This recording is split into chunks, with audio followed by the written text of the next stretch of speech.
Hi, I'm Gemma Wallace, and you're listening to Rocking at the Movies with Shane Comley-White.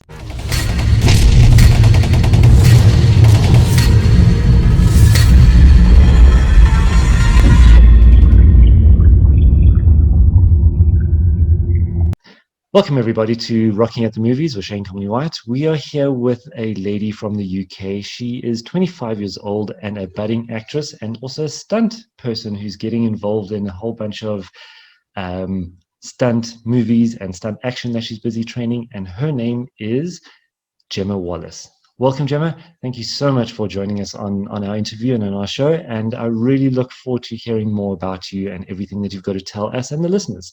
So welcome. Yeah, thank you. It's great to be here. All right, brilliant. So if you can, give our viewers a little bit of a background about yourself and what are the current movies that you're currently working on or different productions that you're working with? Because as I understand that you are waiting for the launch or the preview or the trailer of a new show or new movie called Harriet, or a short film. Is that correct? Yes. So I'll say a little bit about myself. So I'm Gemma. I'm originally from Uxbridge, it's like Greater London. And I've been training in acting since high school, about I was 14-ish. And since then I was like, this is what I want to do. I'm going to continue to train in this. And since I just went through education, going through all the acting courses, and then went to university. Now, since graduating for about 4 years, I now focus in screen acting, voiceover, which I mainly do at my home studio here. And I also do motion capture. And on the side, I do, as you said, everything kind of combat and stunt wise, and trying to get better in that area. In every aspect.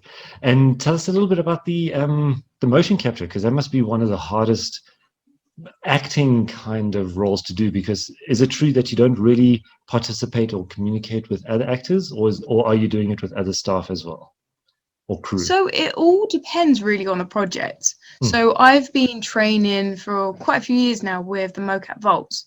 And they actually have bases kind of all over. They have one in like LA and so on, and they pretty much help teach me the fundamentals of everything that you need to know in the technical aspects as well as the performance aspects, because I think it's just a different world, and there's not a lot about it online, or there wasn't before. There's a lot more information these days, and with other people, it all depends on the project, to be honest.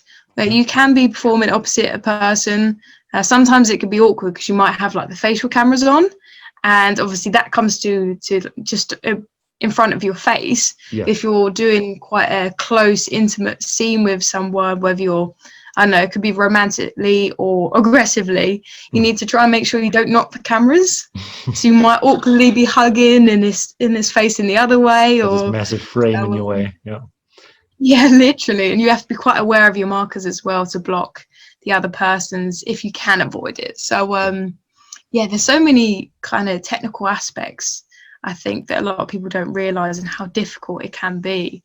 So I've just loved delving into that kind of area and learning as much as I can about it. There's still so much for me to learn, but hopefully as time goes on, I'll get more and more involved into projects and just get better and better at it. Have you been in any projects that have used the motion capture that you've been in, or are you still just in the training of it? So no particular projects at the moment. I've kind of done things with companies just getting like their their database full of like movement and things like that, so they can use it for other things.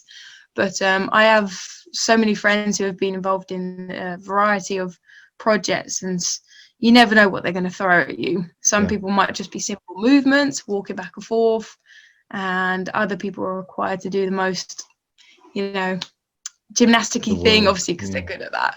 So you never know what's going to happen, but it's all fun and games. But that's brilliant, and I understand that you also do a little bit of martial arts and Muay Thai fighting and stuff like that. Is that correct? So I've been doing that for a little while. I've mainly been focusing as well kickboxing. I really enjoy the kicking side of it, and I've just kind of delved into that as it's great, obviously, for your fitness and as well as like a skill.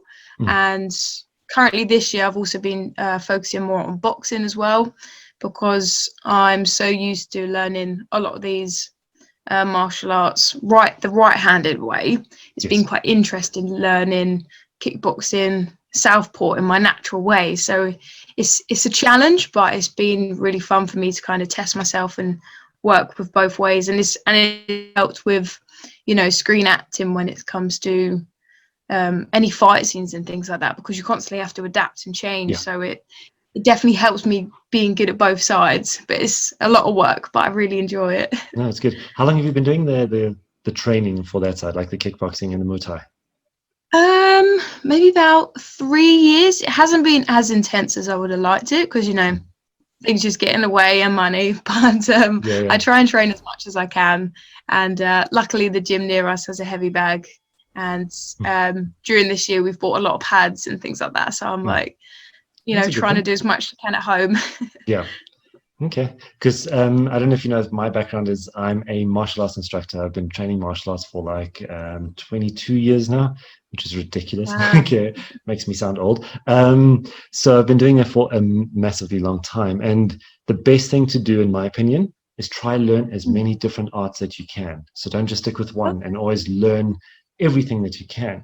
So it gives you a lot more variety of movements, a lot more variety of styles and applications. So when you're using it in a scene, let's say, and you get into the wrist locks and the grappling and the throws and all that stuff that you could do, the more you have in the back of your mind or in your toolbox that you can pull out and use, makes it a little bit more interesting as well, you know. So just a little bit of a tip there. No, thank you. I'll definitely get on.